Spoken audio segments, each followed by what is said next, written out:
Planning an event and wondering how you can give your attendees the best experience possible? Take advantage of customized meetings with Hilton that make it easier than ever to incorporate health, wellness, and great breaks. Hilton will help you build an extraordinary meeting that attendees will remember. To book your next meeting or event, go to meetings.hilton.com. Are you followers? Okay, so we're gonna probably add Welcome to GatherGeeks, a podcast by BizBash, the place where people passionate about meetings and events come together. Here are your hosts, BizBash CEO David Adler and Editor-in-Chief Beth Kormanik. Hi, David. Hi, Beth. Here we are, another GatherGeeks podcast. Our guest today is Chef Charlie Palmer. His Charlie Palmer Group spans restaurants, hotels, and event spaces. He's from New York and is a graduate of the Culinary Institute of America, but his empire stretches from across the country to New York, to DC, Las Vegas, and Reno, to California's wine country. And he also hosts the much-loved food event Pigs and Pinot in California's wine country. So, David, you've known him for years. Tell me why you wanted to have him on the podcast. Well, he is the perfect example of somebody that came from the food world, and I knew him before the celebrity chef concept really took off, before Food Network and things like that. And he's such a regular guy, and he's the real deal. Like when he's involved in these charities, he really believes it, and he did it way before he did it for press or anything like that. And I really respect the fact that he has become such an icon in this industry, and also loves group events, and is not just that kind of chef that is focused on the fine dining in his personal restaurants, but how do you deal with groups, and how do you events are different for groups than they are for individual fine dining experiences. Yeah, so we're going to talk about how to adapt a fine dining restaurant for group dining, how that works, how the foodie culture has influenced events at his restaurants, and a lot more. So let's take a listen. Welcome to GatherGeeks. Well, nice to have me here. Thanks, Charlie. I have actually known you for 20 years. I think we figured it out. We worked on City Meals on Wheels together, which was a passion project as well as a great cause. I'm still involved with City Meals. You're still involved on the board? Are you on the board and stuff? Yeah. Wow. It's changed a lot. We have a lot more. Actually, the board of City Meals now has, a much stronger restaurant component to it, So, like Drew Neoperon. Of course, Danielle is co-chairman now with Bob Grimes of City Meals. Anyway, so welcome to GatherGeeks, and we just wanted to have your take on how the world is changing from an event perspective, especially from a world-class restaurant guy, chef. We just want to see how you've seen how the world has changed and how events have become much more important, and the experiences of restaurants are bleeding into everything else as well. Yeah. Well, I think it has certainly changed, and maybe a better way of referring to it is progressed over the years. That what used to be relatively simple as far as like throwing an event and like doing something in a larger scale. I wouldn't say it was simple, but it was like always like kind of formula driven sometimes. And I think nowadays, especially event planners, DMCs, kind of the creative side of people that put parties together and really kind of create events, they're always looking for the next best and interesting thing. So, our approach has been that, we need to add something special to everything we do, whether it's, it could be a simple dinner, but what element do we add to that makes it special or makes it different or makes it more interesting than just, dinner for 25 or 40. And what are some of those things that you're... A lot of times it involves kind of commingling with things. Like, for instance, tonight is a good example, I think. At Oriole, we have a group from IBM. I'm not sure what brought them all together for this thing, but we're doing kind of a very informal panel discussion during a cocktail hour. But part of each course is like a little demonstration of one ingredient that's going in this dish, or one thing that's a component of each one of these dishes that they're about to eat, but they're going to have for dinner tonight. And for instance, we're doing like I'm not a huge molecular gastronomy, practitioner. But we do have a lot of really interesting techniques that we use on a daily basis in the kitchen that people really don't know. Like they love good food. They love to taste different things, but they, like how it's made is like a big deal. So a little demonstration of that, very simple, very quick, just to give like an aha moment of like, hey, well, this is how that's done. And I think that's something that they'll walk away saying, wow, this was different for this event. It wasn't just a sit down dinner or listening to somebody, give a speech or that kind of thing. But it's being done on a big visual screen in the background with all the ingredients, kind of like a video that's going to be run. Like for instance, imagine like an entire field of artichokes growing in California, because one of the dishes is an artichoke dish. And, there's just panning across this massive, and it's a big screen. It's about, 12 by 14 visual screen in the background. So it's kind of like, it's a sensual thing too. It's not just food on a plate. It's not, giving them great service there, but really kind of taking them to a whole different space or different place while they're having this experience. Mm-hmm. And I think, more and more people are looking for different, Does that reflect how people's knowledge about food has changed or their interest? Like would something like this have flown 20 years ago? I think I'm a big believer that the interest was always there. But I think people are more bold and people are more interested in digging deeper. People are so much more knowledgeable, in general about food and wine and dining, that, there just is, no matter what walk of life you're from or what you do for a living or, what theater you play in, there's this massive interest of food and where it comes from, and how it's grown and what's happening with it. And probably one of the best things that ingredients are what connects us. We grew up with it forever. I mean, it's like primal almost. Yeah. And so the idea that using a screen though is an interesting adding to the storytelling. It's very visual, and technology, continues to get so much more interesting and better. And as we do. Yeah. So, do you use that technique then in I was at a restaurant recently where they brought the duck press out and they actually explained to you every piece of how the duck press works to get that little bit of juice out of the bottom of all the bones. And you're fascinated by that. I mean, I think that's part of this experiential piece that we're getting to. I think so. And I think, I just think it, not everyone, some people don't care. They just want to eat, Right. But I think there's a huge interest in a general sense of, how it happens and what, the magic of the kitchen, and what's going on. And also wines, too. I mean, I think that the one thing that I've really grown in is the knowledge of winemaking. We grow grapes in California. I have vineyard. I have a partnership in a winery. We make wine. So I have a whole different, kind of understanding of the wine world and, how it happens, that I didn't have, even 15 years ago. And I think to me, that's again of great interest to so many people of, not just what kind of varietal is, but, how it's made and is it, what happens in the vineyard and, what makes this different or how it's, how it's in the bottle. But, I think, again, there's just a massive interest, and it continues to grow. Yeah. And I think, and you look at the millennials and like kind of this next generation, which I have 4 of, I have 4 sons. You have home research. Yeah. And it is just, sometimes you don't think about it, but I always, when I hear them talking about, about food and wine, and obviously they've grown up with food and wine maybe more intensely than some kids or some, in their bottle. Yeah. Some of that age, but they're not satisfied with just knowing it's a good bottle of wine. They want to know like who made it, why they made it, why they're in the wine business, how they become a winemaker, things like that.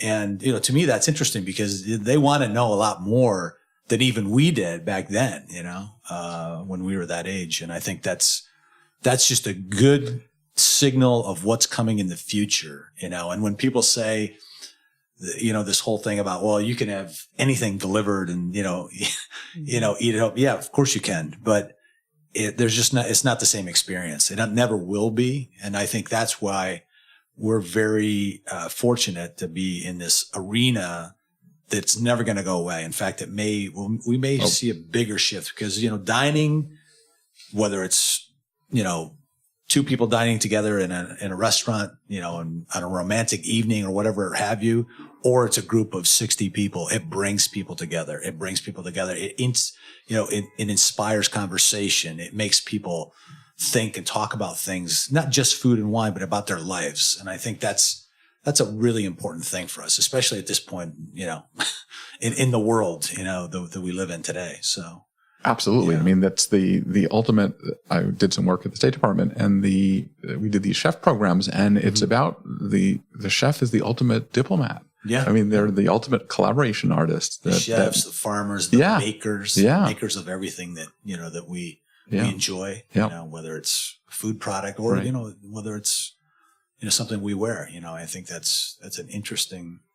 But the thing is that, we're in this world now that, experiences are the new luxury, especially your kids' world. Exactly. And they're actually willing to pay for it. Mm-hmm. And they don't question it like we would pay, oh my God, this steak is X. Yeah. They appreciate that. And, that's good for our business. It is. And I think it's, our four sons, for the last, 10 years of their lives, they don't get junk. They get experiences. Like when our twins turned 21, I said, we took them to Barcelona and Madrid. We didn't buy them, the newest, greatest computer or whatever it was. Well, you're a perfect example of our experiences of the new luxury. Exactly, because that's what's going to be, to me, that's what's going to make a difference in their lives going forward. If they're exposed to this, and they may not, they had a great time and they're really smart, and they understand food and wine. So it did mean a lot to them, but it'll mean even more to them 5 or 6 or 10 years from now when they're like, when we were in Madrid and we did this, we saw this, we saw we went in Barcelona, we saw the Picasso, we went to the Picasso Museum, we did this and we did that. Those experiences are what's going to really linger, and be fruitful for what they do in the future, whatever that is, I think. It's also a flight to quality. Yes. I mean, that's what you're seeing in this younger generation, where we didn't even know what the hell quality was because we were accepting, bad things. Exactly. And now I don't think the world accepts that anymore. No. As a chef and as a restaurateur, when you think back to the things we were doing 20 years ago, I was like, that's unheard of. I mean, We're like what? Well, I mean, when I was a cook and, in some of the classical French restaurants in New York, which at that time were the restaurants to be working in, to be dining at, it was, frozen Dover sole that's what everybody got. Now this day and age, you wouldn't even think of something like frozen fish, that you're going to serve to somebody. I mean, that kind of thing. It's like, unheard of. I mean, some of these older French restaurants were using canned white asparagus. 20 years ago was not that long ago. When you think about it, right? Now, like something like, are you kidding me? Well, Joe Koza, Joe Koza, he ran Marriott here years ago. Yeah, Joe Koza, And he, one of his speeches, he compared a menu from like 1975 to today, and it was like dessert fruit cup. Fruit cup. That's not going to cut it. It's really strange. But you guys you've embraced, and we'll go into sort of your empire a little bit, the group business. You seem to, which a lot of restaurateurs kind of don't take it as seriously as they should. Mm-hmm. What in your world brought you to that you really appreciate? You know what a DMC is. Most restaurant guys don't even know what a DMC is. That's true. I mean, I think, part of it for us was because it happened very early on, like when Oriole was in a townhouse, 30 years ago, we just celebrated Oriole's 30th anniversary. Wow. We were in that townhouse for 20 plus years. Yeah. It was just amazing how many people, what the demand was for large groups, whether large being, 12 people or, 100 people. And we just could never accommodate them. And, very recently, right after we opened Oriole, a few years later, we had the opportunity to find a great space, which is in the D&D building, right upstairs, where we could do that on that scale and do it well. I mean, I think that's the important thing. So that became kind of a co-partner business, from way, way back when. So then going forward, every restaurant that we do, and anything we do, restaurants, hotels, we think of it as in, the group sense and like, where can we accommodate groups? How can we do it special? How can we, really configure and set it up physically so we can do something really, really good? And, because it becomes such a big part of our business, like in Washington, DC, the event side of that restaurant is almost 40% of the total revenue, and that's probably our largest in that sense. But, Las Vegas, both of our restaurants there, the event side of it are larger parties or, special events, what we call special events are, a good 25 to 30 to 35% of our revenue. So, and there's a demand for it. I mean, I think that's Is it a good business? Is it a better part of the business than the restaurant business? It is a good business once you understand it. I think it's, and look at it the right way, because when you're doing events in a restaurant arena, the expectation is that you're doing something that maybe not is exactly the same as having an a la carte dinner, but it's got to be connected. That's the way I feel, at least, that there has to be a connection between that, that stamp of quality, like at Oriole. Like if someone's doing an event at the private room, the Halo room at Oriole, they expect that level, of both food and service and, creativity, really. Mm-hmm. And I think that's the way it should be. And that's where we excel, I think, is delivering an experience that really is kind of special and really of that level. It's not just a banquet or, that kind of thing. So are you able then to use your private event venue as a laboratory, or is it really just standalone? It's so very varied. We do so many different types of events, from cooking demonstrations combined with that to, literally elaborate cocktail events, cocktail hors d'oeuvre events that, we did one recently with featuring, bourbon. It was a bourbon focused event for a group, and they wanted something special, something interesting, something they hadn't had before, or their clients or the group that was coming in. And we had two of our, really great cocktail practitioners create 3 different bourbon drinks each. So we had 9 different bourbon-based cocktails, and with all small batch bourbon producers that I think probably a lot of the people in the room had never heard of. And then it becomes more of a partnership too with like small producers and, brands or like artisanal people that, they have a hard time like getting their product out there. They can be making the greatest thing in the world, but until somebody tells someone about it and somebody like practices and uses it and talks about how great it is, they're not going to succeed. And I think, so for us, I think when we do stuff like that, it's great because it's not only doing something great for our client that night, but it's also doing something great for our partners and our, the people that I think are just, doing amazing stuff. We've come a long way from Frozen. So absolutely. It's based, incredible. Farm to table. Look at the spirits industry and like what's happening with everything, whether it's Brooklyn or, and all over the Northeast, but every state now you're seeing like these small batch spirit producers like starting to percolate, it's just like beer producers or, like everything in the, it started with, like I say, it started with wine, I think, and, and we just keep going from there, Do you see differences? You're in LA, you're in Northern California, is there any differences that are sort of really that stand out, or is it pretty much we're all doing the same thing in terms of wanting quality and wanting good events? And I think wanting quality and wanting different experiences certainly goes across the spectrum. But I think I like to believe that when, just like myself, when I'm in New York City, I'm kind of a different person, a different chef than I am in Healdsburg, California, in Sonoma County, because the sensibility of it is totally different, because you're in the big city, big cityscape, and it's about glitz and glamour and, all these interesting things that make New York such an amazing place, which I love.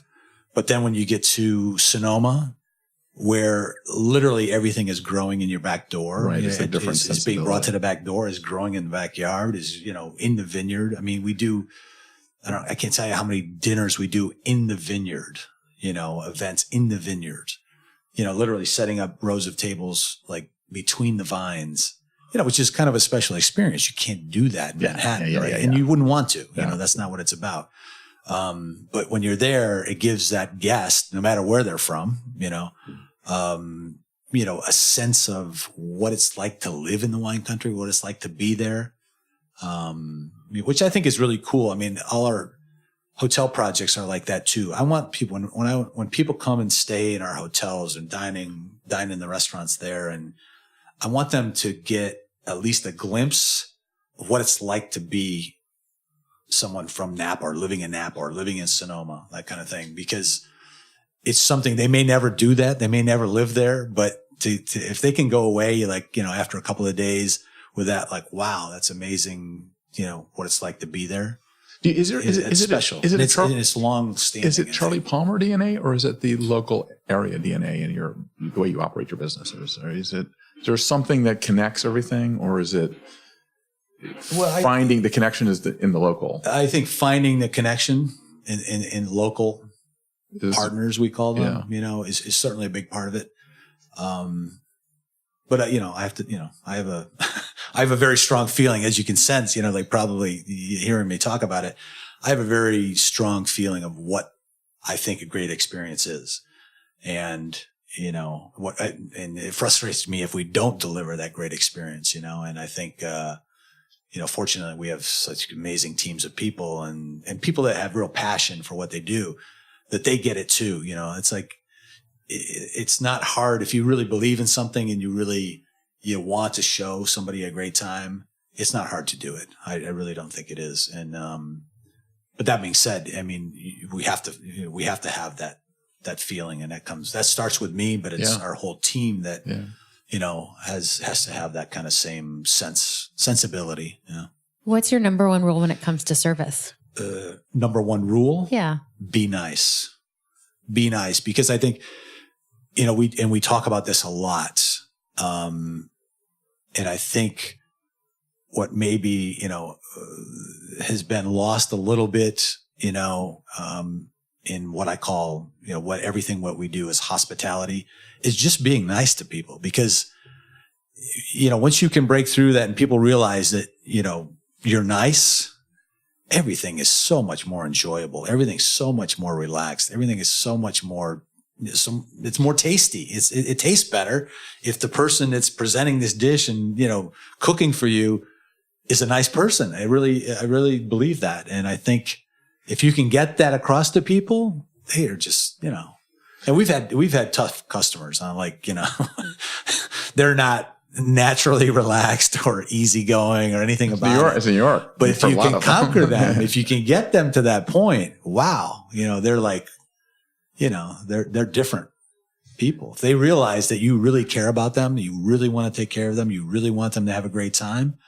in every way, wow, it changes things. It changes the playing field. Has it really changed? Does. Like, I knew you before the celebrity chef culture happened. Did the celebrity chef culture change anything? Are people as nice because of that, or has it done anything? I mean, you have a soapbox that you didn't have.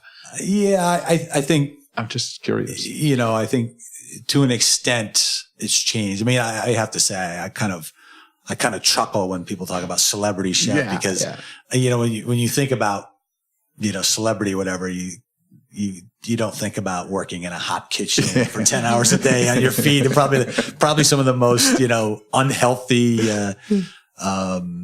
it's so glamorous. I was going to say, it's not really glamorous. I don't know. What you see on TV is not usually the case. But it has given given a new status to people paying attention to what you do in food and things like that. Yeah, it certainly has. And I think it continues. And, whether it's, you'll get everybody's opinion about, everybody's become a food expert, or not. A lot of people think they are. But I think, just the visibility and the talking about food and, watching shows and watching, especially travel shows and things like that expose people to more, and maybe even if it's just like, hey, I'd love to eat that someday or sometime, that kind of thing. I think that's good for what we do, Oh yeah. I mean, it promotes. Yeah. I mean, it's been great I really believe that. Yeah. But then again, I think, some of the silliness of some of these shows too is like, it's like everything doesn't have to be a contest, right? We're going to take a little break and come right back after this message from Hilton. So when's the big event? Hilton's here for planners with their exclusive customized meetings. Become a wow maker and save time by letting Hilton help you present an extraordinary event, one that leads to memorable and meaningful connections. Visit meetings.hilton.com and let Hilton help you. We talked a little bit about City Meals on Wheels and things like that, and authentically, you care about what's going on in the world. And, and chefs Jose and people like that. Yeah. This is a great platform. Yeah, it is. It is, and I think it's kind of a natural thing. Like when whenever there's a big need for with the City Meals on Wheels, where our mission is to deliver meals to the homebound elderly that may not eat otherwise. They, they some of these people would not be eating if we didn't deliver these meals. But for someone that cooks for a living, that nurtures people, and fortunately people pay handsome amounts of money for that. It's just kind of a natural thing because we're feeding people, whether we're getting paid for it or we're, putting in our time and donating and that kind of thing too. It's kind of a natural thing for chefs and restaurants and, what we do.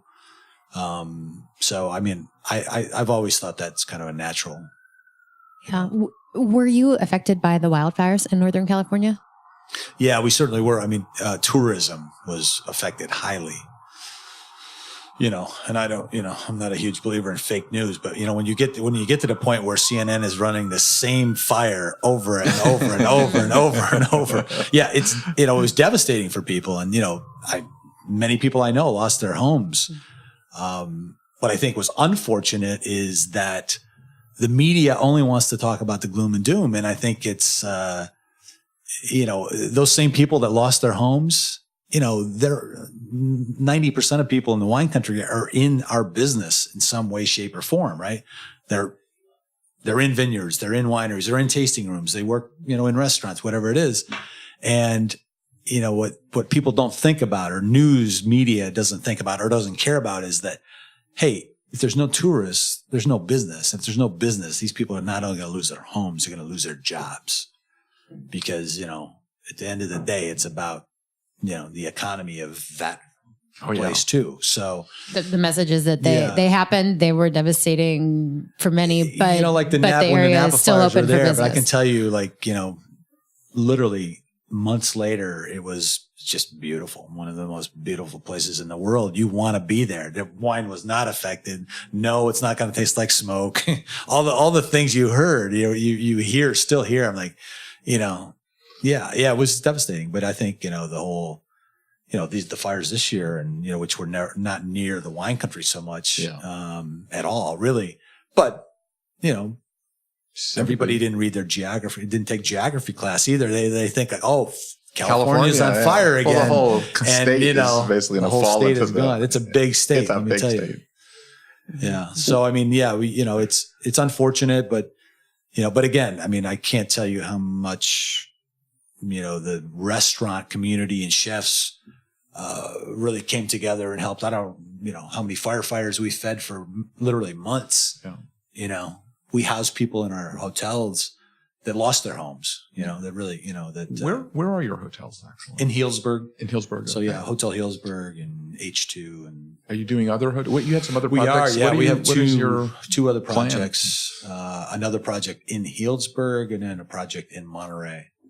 They're going to be very unique and interesting boutique hotels with, of course, restaurants and event spaces and, rooftop bars seem to have become organically a part of our mix. We have two here in New York, and we have a great rooftop bar in Napa, and on top of the Archer Hotel, which is You're getting a lot of destination types of events too. People are going. Certainly, yeah, especially there. And again, when they're coming, when groups and companies and people are coming to the wine country for whatever reason, they really want something interesting and special, and we have to show them a good time. And unfortunately, we have just incredible physical spaces to do that in Napa and in Healdsburg also. So.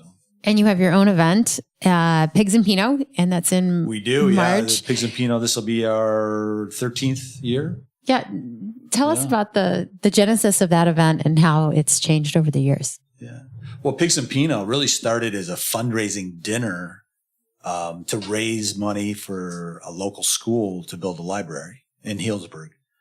And, we, sat around and drank too much Pinot probably one night and came up with this idea of Pigs and Pinot. I've always felt that the perfect pairing for pork is Pinot Noir, because when you think about pork dishes in general, you have, that fattiness, the saltiness of cured pork. You have the smokiness of bacons and different types of, hams or whatever. And then Pinot Noir with that really fresh upfront fruit, but really good acid, I think, well-made Pinot Noir, no matter where it's from, all over the world. But especially in Russian River, which I think is the place to make Pinot Noir in California. Just an opinion. That's where I make Pinot Noir. So, but anyways, it started as a simple dinner. We raised some money to with some winemaker friends of mine in town, and we raised some money to build a library for the local school. And then that turned into the next year, it got a little bit bigger, and we raised more money. And then now for the last 10 years, we've had Share Our Strength is what I call our national charity partner. And then the other half of the money that's raised, 100% of the proceeds from this event go to different charities. And now we have a small group, and we're a 501(c)(3) now. So we have a small group of panelists. We have 4 or 5 people that decide. People submit requests for donations for whatever it may be. Like everything from last year, the Healdsburg Bulldogs, Pop Warner football team. We bought them all new helmets for safety and equipment. And, that was a big need. So that was one of the things we sent the local 13-year-old cheerleaders that had advanced to the state championship of cheerleading, that were invited to go to Disneyland or Disney, which was the one in Florida? Disney World in Florida. Disney World. Disneyland in California. They had been invited because they had won the state title for 13-year-olds to go to, but they didn't have the funds to do it. So we paid to send the girls to Orlando. I guess it's Orlando. Yep. And they won. Oh, wow. And they won. Wow. So that was a big feather in our cap. Wow. So that was shout out to those cheerleaders. But we do vineyard worker funding. We do a lot of, every year we give 2 full scholarships to the Culinary Institute to further what we do and what we love. We give 4 scholarships to Sonoma State's wine business platform program.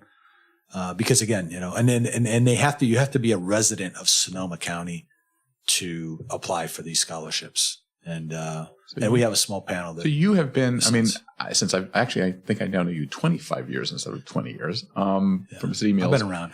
But the idea is that leadership and getting involved in the community pays back in spades beyond and your wildest imagination without planning anything. Yeah. I would assume that you agree with that. Yeah, no, I think it's part of being in a community. Yeah. You have to take part. You have to, Yeah. And in our sense, I think, we like to be a big part of what's going on in the community. We want to drive, the charge for a lot of these things that we believe in, and not everything. I don't believe in everything. I think, kids and education are a huge, that's our future. That's what's going to make this country remember correctly, better, I was in a kitchen with you with at City Meals on Wheels facility, and they had a lot of kids from the high school. Yeah. That the cooking high school here. Yeah, we had a program for quite a long time that that City Meals did. Yeah, the City Meals that you probably, I think, honchoed. We had this brain.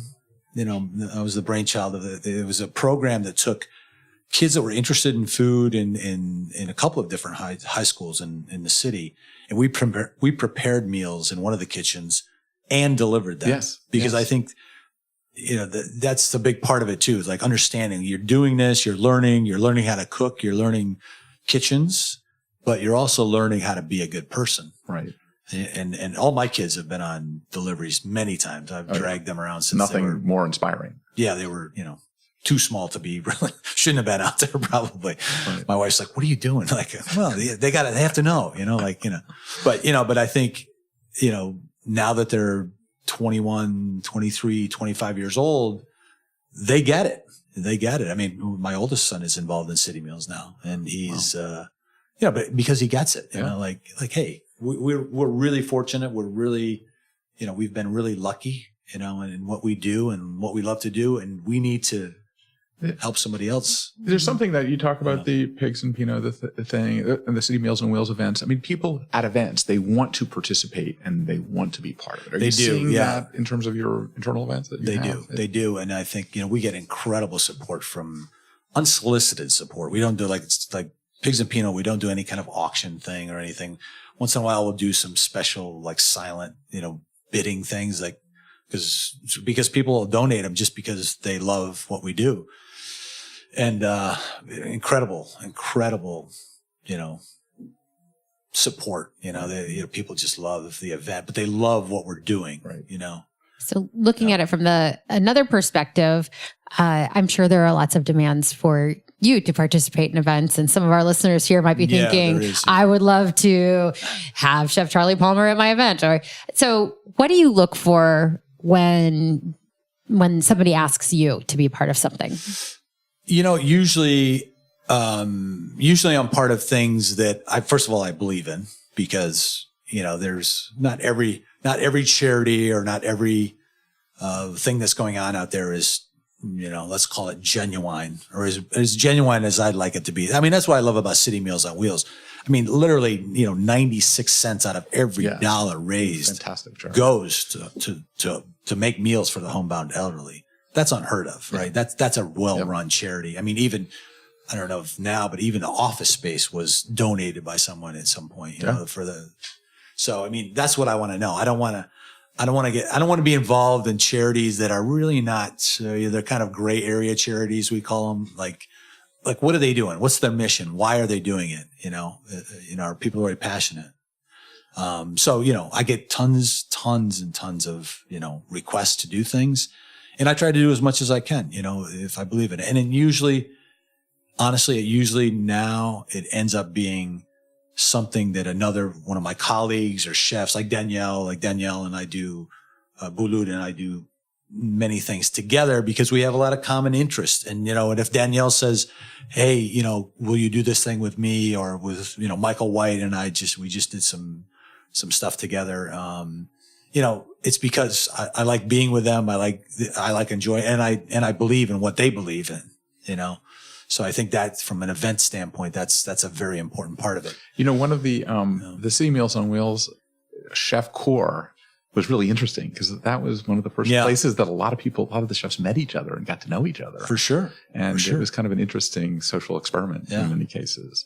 Yeah. And that was, Pigs and Pinot, we have 5 guest chefs every year, and they're friends of ours, friends of mine I've met, and I try to really make it interesting and make it fun. And for people that, for them to really want to do it, it's come to the wine country, spend a couple of days.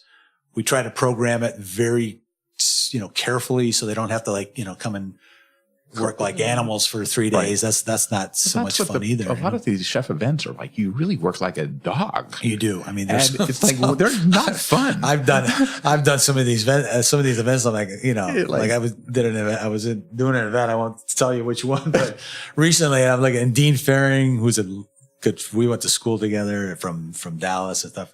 we're looking at each other like, what are we doing? This is crazy. This is like, we're working like animals, like, but anyways, I like the work, so it's okay. But there's a difference though between like some of the events that I've done when you hire a fine chef who's not in a fine restaurant, they don't know how to do events because they're busy plating. This is true. They're busy like making sure each plate is perfect, and so nothing happens. So how do you change? You have to think about an event chef or an event sort of approach as opposed to the fine dining approach. Yeah, I've become somehow I've become kind of the orchestrator of these events too. Sometimes, like because you got let's say you have 4 or 5, 6 chefs that are gonna all each do a dish or something like that. Like somebody's got to organize it. They're right? terrible at like, and somebody's got to say, okay. Don't worry about hey, Brian, you do squab or you do a bird and you do this. And, otherwise you just spend so much time in the planning, like Pigs and Peanut. It's like, I know the chefs I invite. I was like, could you do me a favor? Could you do a foie gras dish or could you do this? Could you do this? And they'll do it. And then we won't have to spend, months like trying to like figure out who's doing what dish on the menu or whatever it is. And then making it more complicated because in the wine country, it starts with the wine. Right. So we know these are the wines we're going to be serving. So we as chefs, and this is something that's really interesting to me that I never thought of in the same vein that I do now. But when you're in the wine country, it starts with wine. And I really am a huge believer in that because once that wine is in the bottle, our job as the chef, as the creator of dishes, is to show that wine in its best light. So, and we can change, right? We can tweak a dish. We can, create a dish and add a little acid or whatever, whatever the wine calls for. But once that wine is in a bottle, it's in the bottle. That's it. It is what it is, right? So to me, it's interesting. And all the chefs that come to do it, they'll say, okay, here are the wines you're going to be creating a dish for. And they know ahead of time. And it's kind of, and it's fun too, because it's like, okay, this is Tom Rocchioli's Pinot and, his style is that big, luscious, so, as chefs, creating a dish that goes great with that. And he's going to be at that dinner. So, we want to make sure that he approves of it. Hey, a lot of pressure. That really makes my wine look good, or it tastes good or. So another topical question, because I heard you mention foie gras. Mm-hmm. California just got a ruling about foie gras. Oh my God! Tell us what month is it? Here we go again, right? Exactly. But essentially, it's going to be banned from restaurants. I'm not sure if that applies to private events, but it's restaurant ban. How do you deal with that? We probably deal with it the way we did last go around, which was a year ago, 2 years ago. What did you do? 2 years ago, it was banned. And I don't really get, all the hoopla. I mean, all the problems in the world that we really need to worry about, did the duck get treated correctly? I'll quote one of the best quotes I have ever heard in my culinary career when Julia Child was asked the question about foie gras and her opinion of whatever. And her quote was something to the effect of, well, for everything that we love and tastes really great, someone suffers. In this case, it's just the ducks. And I was like, it's a very common sense approach to things. Look, I grew up on farms. I've raised animals. I've once you go down that path, what is okay? Yeah. And what is correct? And what is humane? And what isn't, I've seen it firsthand. The whole thing with foie gras, I think, is that people really don't understand. They don't know. They haven't seen it firsthand. All they see is the gloom and doom that someone has put up there. Yeah. But I can tell you, if you go to Michael Genor's farm up in upstate New York and watch how these ducks are treated, it's incredible. If we all treated our pets this way, we would be better people in life, kind of thing. Yeah. Do they end up, as a food? Yes, they do. But, I don't know. Well, I want to end on one last question. Yeah. And that is your first job in cooking and food. And what did you learn from that you still use today? What is my first what was your first job in the food world? Well, I was, my first job in business was in the dish pit. So, Well, what did you learn from that? Be fast. Well, maybe that is. You didn't want to stay there. No, but I always remember, and we're still very much in touch. A lot of people always ask me, well, how did you become interested in cooking and become a chef? And when I grew up and when I was, 15, our neighbor in the little town I grew up with, and I grew up, spending quite a bit of time on a dairy farm, at that point. And I was an athlete. I was a football player, wrestler, that was kind of my life. And my dad was a kind of a fixer of everything, electrician, plumber, jack of all trades, part-time farmer. But anyways, our neighbor was the home ec teacher in our high school, the high school that I then just had started going to. And our neighbor, and she was always baking, especially baking and cooking, but baking was the big thing. And I had, 4 older brothers, and, dinner at our house was kind of like a free for all. It wasn't genteel at all. So, subsequently there's all this great food, literally, few yards away. So I would spend a lot of time there. And then I started cooking with our home ec teacher in high school. And she's the one that took me to the Culinary Institute. Really? And she made me, she said, she convinced me to take home ec class, which at that point, big guys didn't take home ec. Yeah. And she said, listen, stupid, it's you and 26 girls. Yeah. Think about it. Yeah. You can cook anything you want. You can eat everything you cook, which was really attractive, right? So I took, 3 of my buddies, and the 4 of us took home ec. And anybody gave this grief in the hallway, you got a beat down. So, But anyways, and then she took me to the CIA to visit and say hey, you're good at this, and you should really think that, And so what made you sign up? The one thing that she taught me from the get-go is pie crust. Ooh. No, it sounds simple, but so many people make terrible pie crust because they overwork the dough. Oh. It's like, she would always say you have to be tender with your fingers. She's like, I know you're a big, rough guy, but you got to be tender with your fingers. You got to just incorporate the fat, whether it's butter, whether it's shortening, whatever you're making in the pie.